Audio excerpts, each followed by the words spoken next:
Le système prend ce qu'il y a de plus précieux chez l'homme, le temps. Le système dans lequel nous vivons n'a pas besoin d'emprisonner physiquement les êtres humains. Il n'a pas besoin de chaînes visibles, ni de barreaux. Il a simplement compris une chose essentielle. Ce qui constitue la véritable richesse d'un être humain, c'est son temps. Parce que là où va le temps, va l'attention. Et là où va l'attention, va l'énergie. Et ce que l'on nourrit avec son énergie, c'est ce que l'on fait grandir dans sa vie. En occupant les journées entières des individus à des tâches répétitives, à des obligations, à des urgences artificielles, à une course constante contre l'horloge, le système s'assure qu'il n'est plus ni espace intérieur, ni silence, ni recul suffisant pour se demander « Mais à quoi sert tout cela ?» Il transforme des vies entières en suite de créneaux. Il transforme les corps en rouages et il appelle cela la vie active. Comme si une vie n'était digne que lorsqu'elle produit, court, remplit, consomme. Et parce qu'il sait que cette cadence finit par épuiser, il offre en retour de minuscules compensations, parfaitement calibrées, pour empêcher une prise de conscience plus vaste. 2 jours par semaine qu'on nomme week-end, quelques semaines par an appelées vacances, quelques heures d'évasion autorisées sous forme de divertissement, de consommation ou de plaisir immédiat.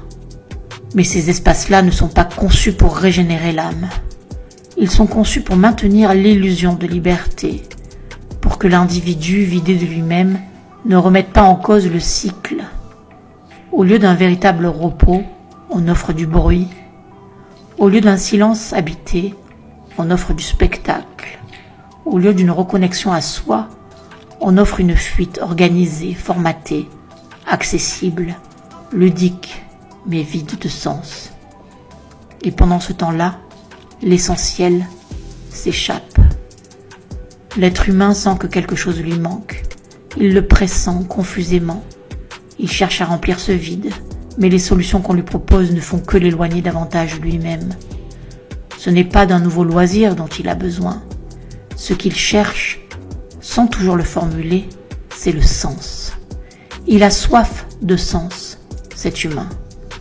Il cherche ce fil profond entre ce qu'il vit et ce qu'il est, ce lien direct entre sa respiration et ce pourquoi il est là, sur Terre. Mais pour entendre cela, pour ressentir cela, il faudrait du silence, du vide, de l'espace. Il faudrait du temps qui ne soit pas colonisé. Et c'est précisément ce que le système ne peut pas permettre. Car un être qui récupère son temps, récupère son axe, son pouvoir, sa puissance. Et un être qui retrouve son axe n'est alors plus manipulable.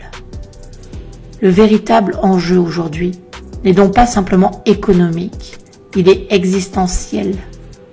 Car ceux qui reprennent possession de leur temps reprennent possession de leur énergie. Et ceux qui reprennent possession de leur énergie retrouvent le pouvoir de créer leur vie au lieu de simplement l'occuper.